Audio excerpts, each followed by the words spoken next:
This channel does not promote any violent, harmful, or illegal activities. All content provided by this channel is meant for an educational purpose only. Top quality और consistent performance के लिए सिर्फ silver pump नाम याद रखना। স্বাধীনতার ৭৮ বছর পরেও বাংলার অগ্নিযুগের বিপ্লবীরা তারা ঝড় তুললেন দেশের সংসদে।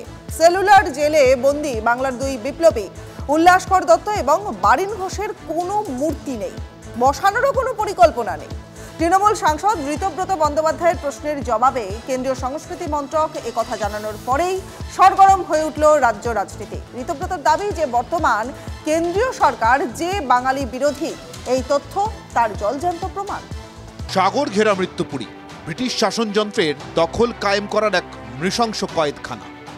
জেল কুঠুরির অন্ধকার থেকেই ভারতে স্বাধীনতার আলো জ্বালিয়েছিলেন একের পর এক মৃত্যুঞ্জয়ী বীর। এবার সেই মৃত্যুঞ্জয়ী বিপ্লবীদের নিয়েই টানাপোড়েন শুরু হলো দেশের রাজনীতিতে। রাজ্যসভায় তৃণমূল সাংসদ ঋতব্রত বন্দ্যোপাধ্যায় জানতে চেয়েছিলেন বিপ্লবী উল্লাসকর দত্ত এবং বারিন ঘোষের আবক্ষ মূর্তি বসানোর কোনো পরিকল্পনা কেন্দ্রের আছে কিনা। জবাবে কেন্দ্রীয় স্বরাষ্ট্রমন্ত্রক জানায় এ ধরনের কোনো পরিকল্পনা নেই।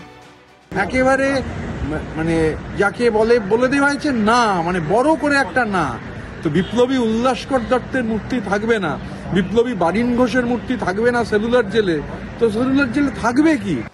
বৃহস্পতিবার কেন্দ্রের জবাবের আগে ৩ দফায় সেলুলার জেল নিয়ে মোট ৩টি প্রশ্ন তুলেছিলেন ঋতব্রত। তার মধ্যে প্রথমটি ছিল সেলুলার জেলে কতজন বাঙালি বন্দী ছিলেন, যার উত্তরে কেন্দ্র জানায় ৫৮৫ জন বিপ্লবী বন্দীর মধ্যে ৩৯৮ জনই ছিলেন অবিভক্ত বাংলার। এছাড়া অন্য রাজ্যগুলো থেকেও যাওয়া বন্দীদের অনেকেই বাঙালি। ১৩ই মার্চ ঋতব্রত জানতে চান Andaman cellular jail national monument কিনা।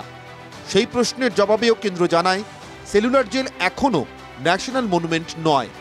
এবারে উল্লাসকর দত্ত এবং বারিন ঘোষের মূর্তি নিয়েও সরকারের নেতিবাচক জবাবের পরই ক্ষোভে ফেটে পড়েন ঋতব্রত।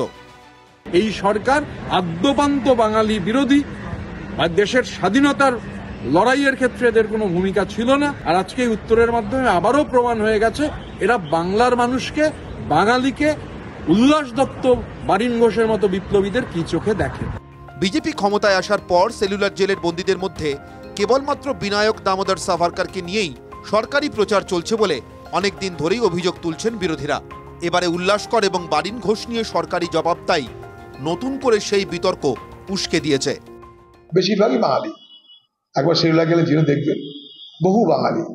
কিন্তু এই সরকার সেখানটা শুধুমাত্র সাভারকরের ঘরটাকে গুরুত্ব দিয়েছে, বাকি ঘরগুলোকে গুরুত্ব দেয়। বিজেপি সরকার খুব স্পষ্ট করে বলে দিচ্ছে যে ওখানে কোনো মূর্তি বসানোর কোনো পরিকল্পনা তাদের নেই। অথচ সাভারকরের নামে এয়ারপোর্ট, যে সাভারকর 5 বার মুচলেকা দিয়েছিলেন।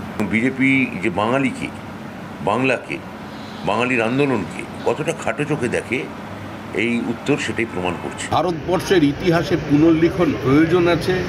বামপন্থী কিছু চাটুকারকে দিয়ে ইতিহাস রচনা করা হয়েছে, যাতে বাংলা এবং পাঞ্জাব, মহারাষ্ট্রের অবদানকে অনেক ছোট করে দেখানো হয়েছে।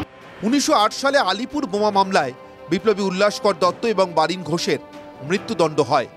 পরে তাঁদের সাজা কমিয়ে দুজনকে যাবজ্জীবন কারাদণ্ড দিয়ে সেলুলার জেলে দ্বীপান্তরে পাঠানো হয়। সেলুলার জেলে তাদের উপর চূড়ান্ত নির্যাতন চলে। ১৯১৫-য় আন্দামান জেল থেকে পালিয়ে যান বারিন ঘোষ। তিনিই ব্রিটিশের সাগর ঘেরা দুর্ভেদ্য জেল থেকে পালানো প্রথম বন্দী। পরে তাকে ফের পুরী থেকে গ্রেফতার করা হয়। স্বাধীনতা সংগ্রামে চরমপন্থীদের মধ্যে বরাবরই বাঙালির সংখ্যা সবচেয়ে বেশি। এবারে কেন্দ্রের বিরুদ্ধে সেই বাঙালির অবদানকেই খাটো করে দেখানোর অভিযোগে সরব হয়েছে বিরোধীরা। শুরু হয়েছে দলীয় রাজনীতির বাকযুদ্ধ। বাঙালি বিপ্লবীদের আবক্ষ মূর্তি বসানোর ক্ষেত্রে রাজনীতির ঊর্ধ্বে উঠে সমস্ত বাংলার দলগুলি, নেতারা একজোট হয়ে কেন দাবি জানাতে পারলেন না, সেই প্রশ্ন অধরাই থেকে গেল। নয়াদিল্লি থেকে ক্যামেরায় অনুদীপ শর্মার সঙ্গে জ্যোতির্ময় কর্মকার, TV9 বাংলা।